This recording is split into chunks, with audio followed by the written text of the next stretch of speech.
국가 간의 도청 문제는 국제사회의 오랜 쟁점입니다.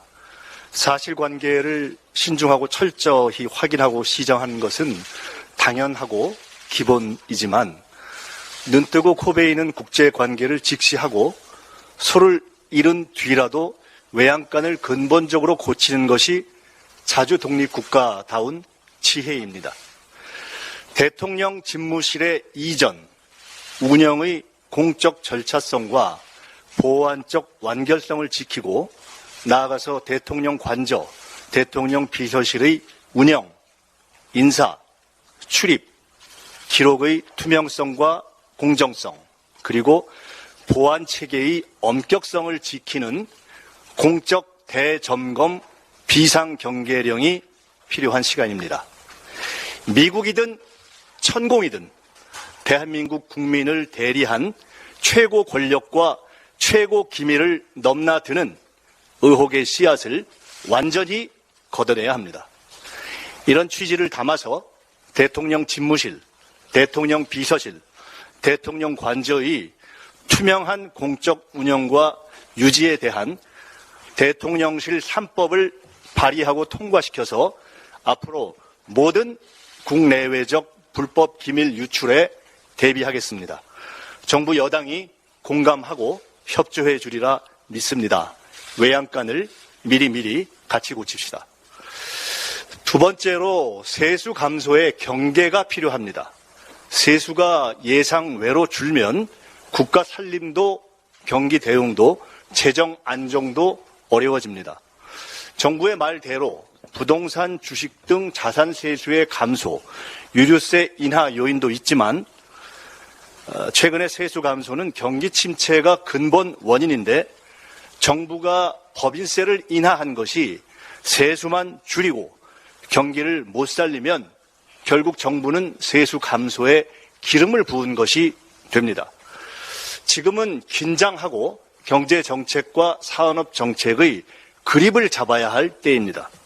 반도체, 자동차, 바이오, 콘텐츠, 우주 등 5대 신전략산업 분야에서 위기를 돌파할 담대하고 구체적인 정부의 전략이 안 보입니다. 언제든지 경제난국 돌파와 전략산업 진흥을 위한 여야정 경제자문회의를 여십시오. 아낌없이 아이디어를 드리고 협력하겠습니다. 경제팀은 대통령 방미를 앞두고 돌발적인 도청 상태에 당황하지 말고 반도체뿐만 아니라 특히 바이오, 콘텐츠, 우주 등 새 전략산업 분야에서 담대한 신한미 경제동맹 구상과 대미 제안을 준비하시기 바랍니다. 필요하다면 언제든 공개든 비공개든 대미 협상 준비팀의 자문 요청에 응하겠습니다. 민주당은 집권해봤고 외교 통상전에서 승리해봤고 통상협상의 어려움을 알고 있고 다시 집권을 진지하게 준비하고 있는 당으로서 외교와 경제의 초당적 국민적 해법을 제시해 나가겠습니다. 세 번째로 정치개혁은 초당적 과제입니다. 여당이 비당 세력의 당내 개입과 이중당적 문제로 어려움을 겪고 있는 것으로 보입니다.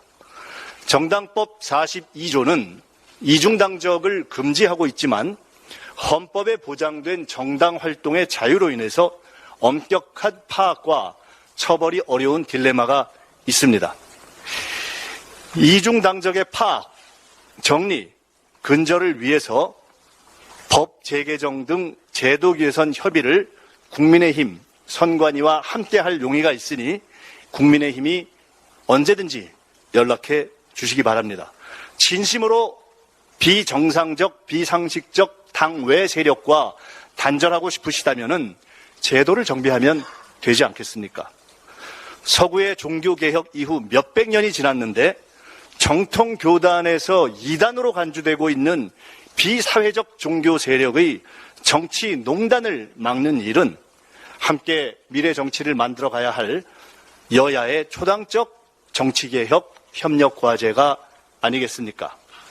친일 잔재 청산을 못한 이유로 지식인이나 교계의 신사참배 문제를 정리하지 못하는 것을 지적하는 목소리가 우리 사회에 많이 있습니다. 종교개혁은 종교계의 과제이지만 정치개혁은 정치권의 과제입니다.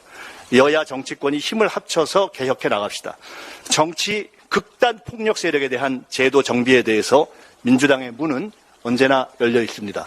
끝으로 간단한 공지사항인데요.